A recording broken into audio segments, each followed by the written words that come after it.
পঞ্চায়েত নেতাদের চাপে পানিতে ডুবে মারা যাওয়া 2 শিশুকে সমাহিত করার পর তাদের মৃতদেহ শ্মশান থেকে তুলে নদীতে ভাসিয়ে দিতে হয়েছে 2 পরিবারকে। হবিগঞ্জের আজমেরীগঞ্জে পাহাড়পুর গ্রামে ঘটে যাওয়া এমন ঘটনায় হতবাক স্থানীয়রা। বলছেন বারবার আকুতি জানালেও তাদের কথা কেউ শোনেনি। পঞ্চায়েত নেতারা বলছেন দাহ না করে সমাহিত করলে কেউ ভয় পেতে পারে, তাই এই মৃতদেহ তুলে নেওয়ার নির্দেশ দেওয়া হয়েছিল। শাকিল চৌধুরী তথ্য ছবিতে প্রতিবেদন। নগদের কাছে সব গ্রাহকই প্রিয়, তাই তো সারা দেশে ক্যাশ আউট চার্জ সবচেয়ে কম। গত শনিবার দুপুরে আজমেরীগঞ্জের পাহাড়পুর গ্রামে ফুটবল খেলার সময় পানিতে ডুবে মারা যায় 7 বছরের শিশু প্রলয় ও 6 বছরের সূর্য। নিজস্ব ধর্মীয় রীতি অনুযায়ী ওই দিনই তাদের পাহাড়পুর শ্মশানে সমাহিত করা হয়, কিন্তু পঞ্চায়েত নেতাদের নির্দেশে সমাধি থেকে মৃতদেহ তুলে বস্তাবন্দি করে ভাসাতে হয় স্থানীয় নদীতে।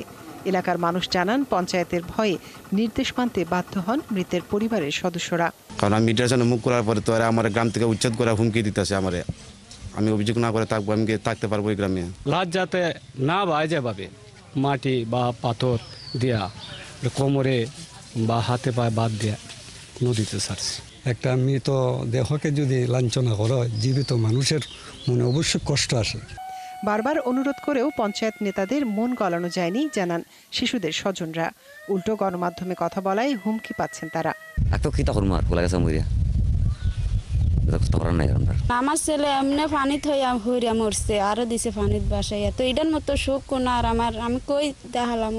শ্মশানঘাট পরিচালনাকারী পঞ্চায়েত নেতারা জানান এলাকার মানুষ ভয় পেতে পারে বলে মৃতদেহ সরিয়ে নিতে বলা হয়েছে, তবে নদীতে ভাসাতে বলা হয়নি। ওই পরবর্তী পর্যায়ে গেলে পরে এই জায়গার পাওয়া যায় না, অনেকে ভয় পায়।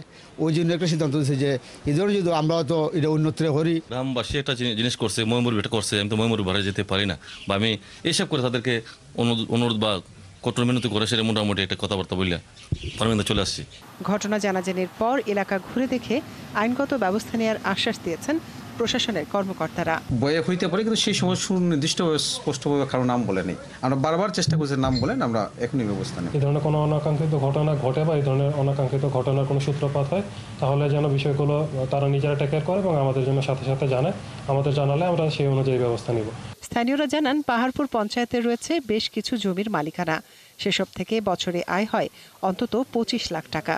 সেই টাকা বন্টন সহ গ্রামের সকল সিদ্ধান্ত নেয় 11 সদস্যের এই কমিটি। মনিরা কাজুরি, 71।